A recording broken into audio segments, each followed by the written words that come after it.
Donc ce soir, aujourd'hui, nous causons un sujet qui tous les ans, nous habituons cause au moins une fois. Mais nous pas pour cause directement du sujet aujourd'hui, nous vous faire une introduction aujourd'hui dans ce sujet-là. Et introduction là, il vient une exhortation. Et le nom, si nous avons un nom que nous donne à ce qui nous peut partager aujourd'hui, c'est souviens-toi de l'Éternel ton Dieu. Souviens-toi de l'Éternel ton Dieu. Nous ouvrons la Bible dans Deutéronome, le chapitre 8. Deutéronome, le chapitre 8. Nous pouvons lire deux versets. Deutéronome, le chapitre 8, le verset 17 et le verset 18, la Bible demande ceci. Garde-toi de dire en ton cœur, ma force et la puissance de ma main m'ont acquis ces richesses. Souviens-toi de l'Éternel, ton Dieu, car c'est lui qui te donnera la force pour les acquérir, afin de confirmer, comme il le fait aujourd'hui, son alliance qu'il a jurée à tes pères. Avec ces deux versets-là, nous pouvons aussi ouvrir dans 1 Chronique, le chapitre 29. 1 Chronique, le chapitre 29. 1 Chronique, le chapitre 29, le verset 10 jusqu'au verset 13, nous pouvons lire. David bénit l'Éternel en présence de toute l'assemblée. Il dit, béni sois-tu d'éternité en éternité, Éternel Dieu de notre Père Israël. À toi, Éternel, la grandeur, la force, la magnificence, l'éternité, la gloire, car tout ce qui est au ciel et sur la terre t'appartient. À toi, Éternel, le règne, car tu t'élèves souverainement au-dessus de tout. Le verset 12 demande, c'est de toi que viennent la richesse et la gloire. C'est toi qui domines sur tout, c'est dans ta main que sont la force et la puissance. Et c'est ta main qui a le pouvoir d'agrandir et d'affermir toutes choses. Et là, il fait une action de grâce, il dit maintenant, ô notre Dieu, nous te louons, nous te célébrons, nous célébrons ton nom glorieux.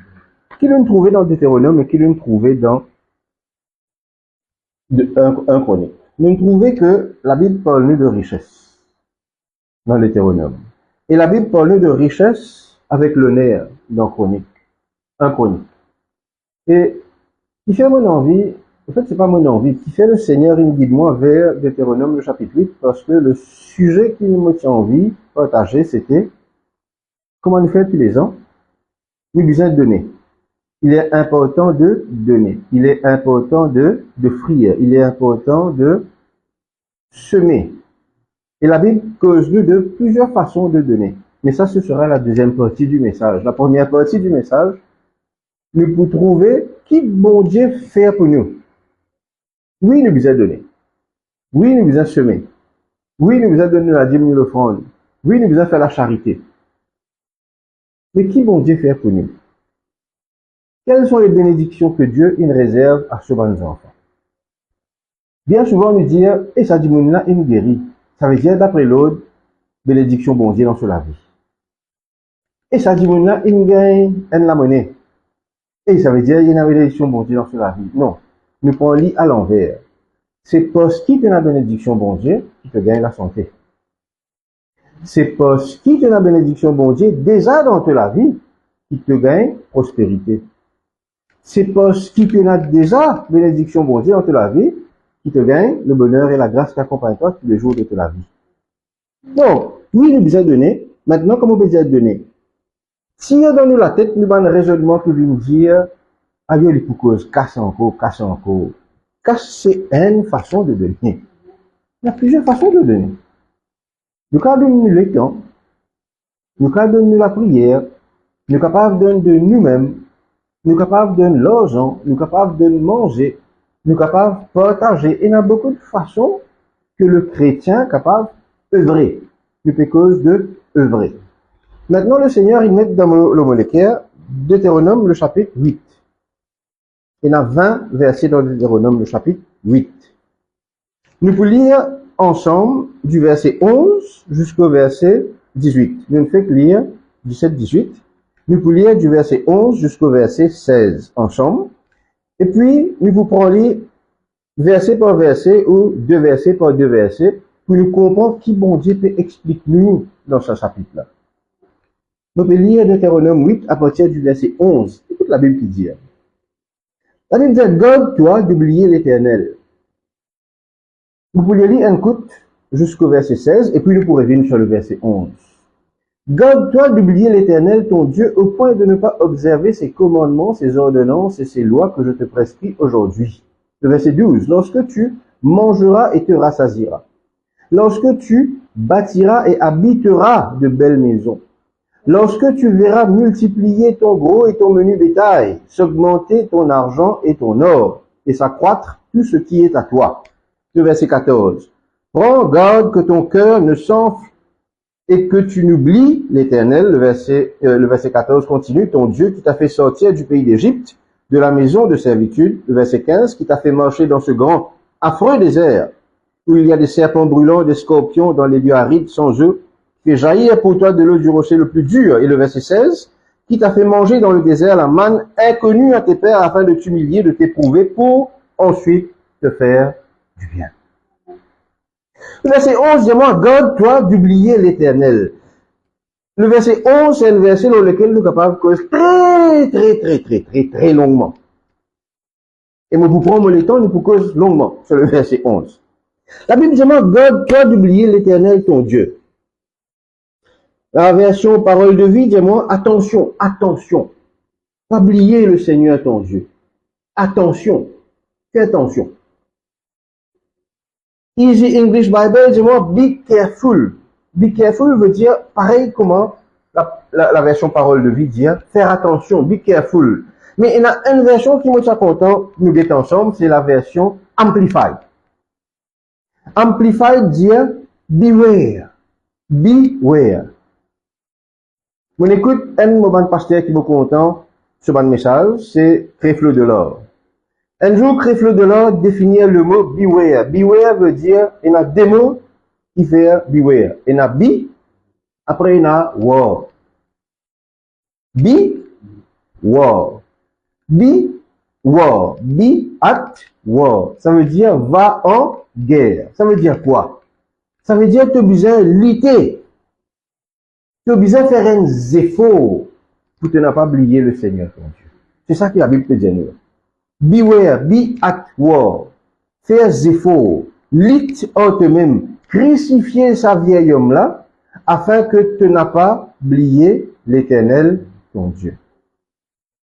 Lutte en toi-même, afin que tu n'as pas oublié l'Éternel ton Dieu. Mon frère, mon cher, l'époque que tu peux vivre, il y a beaucoup de choses que nous oublions. Parfois, nous sommes capables même de dire bonjour à un dimanche. Nous trouvons un dimanche, nous ne pas dire bonjour, nous passons aller, comment dire, ben normal ça. Beaucoup de choses d'oublier. Beaucoup de choses de bonne manière d'oublier dans les mondes dans lesquels nous vivons. Regarde combien d'accidents il y a dans la route aujourd'hui. Regarde combien de monde peut mourir au chemin aujourd'hui. Beaucoup de choses d'oublier dans ce monde-là. Du monde peut gagner battre dans le bus, l'école aujourd'hui. Du monde peut marcher, peut fêter un 4x4 venir battre les autres, se faire là sous aujourd'hui. Vous oubliez beaucoup quelque chose, ça m'a dit monde qui peut vivre dans ça le monde là. Faut bien dire dans ça le monde là. Beaucoup quelque chose d'oublier aujourd'hui. Regarde combien de vol est dans ce pays là. Regarde combien la drogue peut vendre dans ce pays là. Regarde combien de crimes. Et on a l'impression aujourd'hui que tout quelque chose est facile. Là, hier, on trouve un garçon de 30 ans qui finit condamné à 40 ans de prison. Ça veut dire que si un jour il est sorti de prison, il prend 70 ans. Pourquoi? Parce qu'il finit tuer ce femme, il finit mettre lui dans une fosse septique, dans une toilette. Qui pays il peut vivre? Dans quel pays il peut vivre? Du monde peut oublier vos manières, mon frère, mon sœur. Du monde peut oublier vos manières, mais ça c'est le monde. Mais à cause du monde. Mais à cause du monde. Les valeurs peuvent perdre dans ce monde-là. Les valeurs peuvent perdre. Aujourd'hui, nous trouvons Marie, célibataire, homme célibataire, femme célibataire, tout ça, je dis, c'est la mode. Maintenant, quand le monde peut faire ça, le chrétien vient pas derrière et dit, si Jean-Pierre a le droit de faire ça, ben moi aussi, moi j'ai le droit. Tu trouves la mode les mondes là, je dis, tu vas aller chrétien, tu quittes toi. Tu commences dans un raisonnement, un faux raisonnement. Tu commences, laisse-toi influencer par le monde. Beaucoup quelque chose a changé, mon frère, mon frère. Beaucoup quelque chose a changé. Beaucoup quelque chose a changé. Je dis, nous avons un mariage homme avec homme. Nous avons un mariage femme avec femme. C'est normal aujourd'hui. 25 ans de cela, c'était inacceptable. Aujourd'hui, c'est une vie normale. Nous pouvons oublier nos bonnes valeurs. Maintenant, nous prenons nous comme enfants de Dieu. Le principe biblique peut disparaître dans la vie. Si nous écoutons le langage de nos frères et de nos sœurs, certains, nous pourrons réaliser que c'est pas très chrétien ce qui nous tendait pas. C'est pas très chrétien. Aujourd'hui, il y a une femme dans la case qui pensait que je te marie. C'est je qui marie. Pourtant, quand je t'y mariais, si nous écoutons bien, nous écoutons le pasteur là dire, fille, est-ce qu'il te prend sa garçon-là pour époux? Époux, d'après moi, ça veut dire mari. Mais aujourd'hui, il y a une femme qui pensait, je qui marie dans la case. Et il y a un homme qui se trouve, cette femme tellement mariée, qui se déclare femme dans la case. Dites-moi bizarre, c'est le cas. Acheter si une femme, il y a plus casse qui se marie, ou si un mari pénal l'éducation, il y a une femme, il est maçon, femme, elle travaille dans le bureau, nous mettons comme ça. Mais, qu'est arrivé dans la case? Valeur peut perdre. Il y a beaucoup de valeurs qui peut perdre, monsieur. Mais il y a une valeur, allons dire, culturelle dans le pays. Après, il y a une valeur biblique. Je dis à nos enfants, il y a un respect pour ses parents. Nous trouvons des enfants dans la semaine qui me battent sur papa pour 475 roupies. Ils me battent sur parents pour 475 roupies. Nous imaginez qu'il peut le faire avec ça, l'argent-là. Mais, ce qui me permet de montrer ça, c'est que aujourd'hui, il n'y a plus de valeur. Du monde n'est plus respecté ce procès.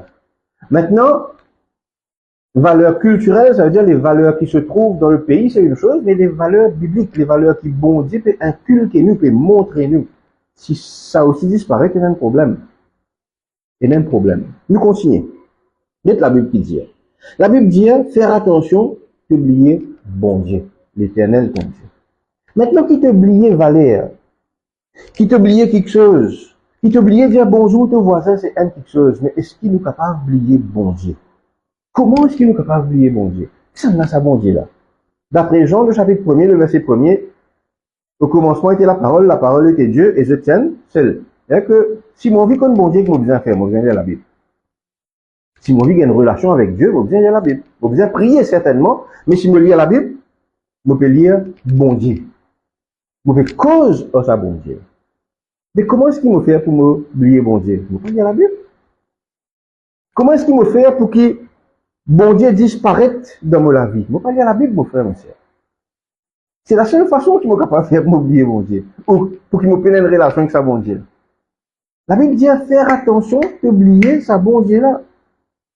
Faire attention d'oublier sa bon Dieu là. Et qu'est-ce qu'il dit? Il dit à faire attention d'oublier sa bon Dieu là. Et qu'est-ce qu'il dit? Au point de ne pas observer ses commandements, ses ordonnances et ses lois. Au point de ne pas observer ses commandements, ses ordonnances et ses lois. Maintenant, quand un dimanche vient dire nous commandements, première quelque chose que vous pensez, c'est les 10 commandements. Après, il y a un 11e. Jean le chapitre 13, le verset 34. C'est ça que vous pensez. Mais lisez bien le passage. La Bible dit, commandements, ordonnances et ces lois que je te prescris aujourd'hui. Et il y a un nouveau qui vient là. Il peut dire toi un nouveau aujourd'hui. Si nous lisons la Bible, vous trouvez qu'il y en a plus que 600 commandements. Faire une recherche, il y en a 631 commandements. Il y en a 10, il y en a 11. Il y en a beaucoup de commandements. Mais là, la Bible peut dire toi, faire attention, il y a un commandement que moi peux dire toi aujourd'hui, là, moi peux dire toi aujourd'hui, là. Et faire une manière de ne pas oublier. Parce que si tu oublies, tu as un problème. Et guette le verset 12 et le verset 13 Nous lire ensemble, qui dit nous. Lorsque tu mangeras et te rassasieras, lorsque tu bâtiras et habiteras, lorsque tu verras multiplier, s'augmenter, s'accroître. Note bien, la Bible pas fin de dire si te manger, si te rassasier. La Bible pas fin de dire si te bâtir et si te habiter. La Bible pas fin de dire si les multiplier, les augmenter ou les accroître. La Bible dit lorsque. Lorsque veut dire quoi? Quelque chose là peut arriver, il n'est pas une option. Si la Bible dit toi, si veut dire, il y a une possibilité d'y arriver, et il y a une possibilité d'y pas arriver. Là, la Bible ne dit toi si. La Bible dit toi lorsque. Ce qui fait moi comprendre qu'il me supposé manger, me supposé rassasier. Me supposé construire, me supposé habiter. Pas une la case. La Bible dit de belles maisons. Et na belle là, et na S, et maison là, et na S. C'est-à-dire, me supposé construire des trois la case, et me supposé rester dans sa banne la case. La Bible dit, quand tu trouves te bétail, multiplier. Maintenant, qu'est-ce que ça veut dire bétail? Frère, mon père n'a bœuf, mon père n'a vache. Nous peut cause de possession, c'est qui te possédait. La Bible peut cause de bien matériel. D'ailleurs, il peut aller un petit peu plus loin, il peut venir dire toi que l'argent est que l'eau pour augmenter. Augmenter. C'est ça que la Bible peut dire. Et tout ce qui te est là pour grandir, accroître. Si la Bible peut montrer nous là, mon frère, mon cher. La Bible peut montrer nous qui jetent avec moi, nous supposons vivre dans l'abondance. La Bible peut montrer nous qui jetent avec moi, nous supposons vivre dans l'abondance. Nous pas supposés vivre dans manquement. Nous pas supposés vivre dans la pauvreté. Nous pas supposés vivre dans la vie en l'air, ben allez, on va guetter dire qui réserve nous. Et na, correct, on va guetter. Non. Nous supposés vivre dans la vie dans l'abondance. C'est pas une option. C'est pas si, c'est lorsque. La Bible claire, là. Nous supposés vivre dans la vie dans rassasier. Nous dire, quand tu pour rassasier, tu prends beaucoup la case, joli la case. De l'eau pour augmenter. De l'eau pour augmenter, de l'argent pour augmenter. Et tout ce qui te possédait pour accroître. C'est ça que la Bible peut montrer nous. C'est ça que la Bible peut montrer nous. Maintenant, il peut montrer nous ça, du verset 11 jusqu'au verset 20. Il peut montrer nous qui nous supposait gagner. Mais c'est qui vaut content avec Deutéronome, le chapitre 8. Vous êtes capable de lire quand je gagne un moment. Il comment dire quelque chose qui nous doublait. Il comment dire quelque chose qui nous doublait. Ça qu'il dit donc du verset 1er jusqu'au verset 10. Et ça qu'il dit du verset 11 jusqu'au verset 20. C'est presque la même chose. La seule différence, c'est que quand nous pouvons lire du verset 1er jusqu'au verset 10, comment dire, il peut dire toi, rappelle qui le Seigneur t'a dit à toi. Rappelle qui le Seigneur t'a dit à toi. Moi, je donne un exemple. Un exemple. Deutéronome, le chapitre 8, me lire avec eux le verset 2. Souviens-toi de tout le chemin que l'Éternel, ton Dieu, t'a fait faire pendant ces 40 années. Rappelle qui le Seigneur t'a fait à toi. Rappelle les sifata marcher dans le désert. Et guette le verset 3, comment je lis. Il t'a humilié, t'a fait souffrir de la faim, il t'a nourri de la manne que tu ne connaissais pas. Guette le verset 4. Ton vêtement ne s'est point usé sur toi. Ton pied, ton lit-pied n'a pas fini enflé pendant 40 années. D'accord. Guette qu'il dit à toi. Souviens-toi de tout le chemin qu'il finit faire toi marcher. Il dit à toi la même chose dans le verset 14. Sauf qui, dans le verset 14, il peut dire toi, guette qui pour arrive toi devant. Guette qui pour arrive toi devant. Moi, lire le verset 14. Prends garde que ton cœur ne s'enfle, que tu oublies l'Éternel, ton Dieu, qui t'a fait sortir. Il finit faire pour toi. Il finit faire pour toi. Il finit faire toi moche dans ce grand désert. Il finit faire toi passe à l'épreuve qu'appelle le serpent et scorpion là. Tout ça qui finit passer, finit passer. Il finit passer, il n'est plus existé. Il n'est plus passé, il n'est plus existé. Il y a une chanté, Jason Norsou qui dit, mon passé, les fins passé, le fin efface, tout mon péché. C'est exactement ça que le Seigneur peut dire ici. Ça qui n'est passé, il n'est plus existé. Moi, n'est plus gardé aucun ricot d'homme olive, ça qui n'est arrivé. Astère nous guette devant qui peut arriver toi. C'est ça que le Seigneur peut dire toi. Nous guette devant qui peut arriver toi. Le verset 14. Prends garde que ton cœur ne s'enfle. Qu'est-ce que ça veut dire? Pas laisse l'orgueil rentre dans l'équerre. Qui fait? Parce que le Seigneur connaît. Le moment qui te commence gagne quelque chose de valeur que toi. Le moment qui te arrête, roule bicyclette, te commence roule 2, 3, 4, 5 lotos dans ton garage. Le moment qui t'arrête locataire, tu gagnes un sateux dans Floréal. Le moment qui t'arrête mettre savate l'éponge, tu commences mettre belle moque suyer dans tes pieds. Tu commences gonfler, non pas le comme ça. La tête commence à venir gros. Tu commences à donner toi-même l'importance. Et le Seigneur dit à toi, tu pour gagner possession. Tu l'autre l'argent pour augmenter. Tout ce qui te est de bien matériel, il faut accroître. Mais pas laisse l'orgueil rentrer dans tes cœurs. N'a pas laisse l'orgueil rentrer dans tes cœurs. L'orgueil, c'est quoi? Habitué à moi de dire, pour redire. L'orgueil, c'est nous mettre nous devant et nous mettre bon Dieu derrière. L'orgueil, c'est nous mettre nous devant et nous mettre bon Dieu derrière. Le contraire de l'orgueil, c'est l'humilité. L'humilité, c'est dire, bon Dieu, c'est toi qui es dans la première place, c'est toi qui pars devant. Et moi, je pars derrière, je peux suivre toi, Seigneur. Parce que c'est toi mon guide. C'est toi qui montre moi chemin. C'est toi qui amène moi que je besoin aller. C'est toi qui connais qui est bon pour moi et qui n'est pas bon pour moi. C'est la Bible qui dit dans Proverbe, le chapitre 29, on peut dire le verset 23. L'orgueil d'un homme la baisse. L'orgueil pas pour élève toi, mon frère, mon sœur. L'orgueil d'un homme la baisse. Mais celui qui est humble d'esprit obtient la gloire.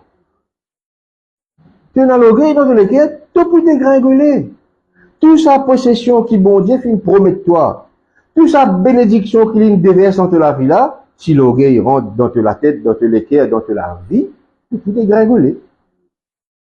Tu nous vers la porte à Satan. Tu nous vers la porte à Satan. L'orgueil est la place dans la vie, mon frère, mon cher. L'humilité est la place dans la vie.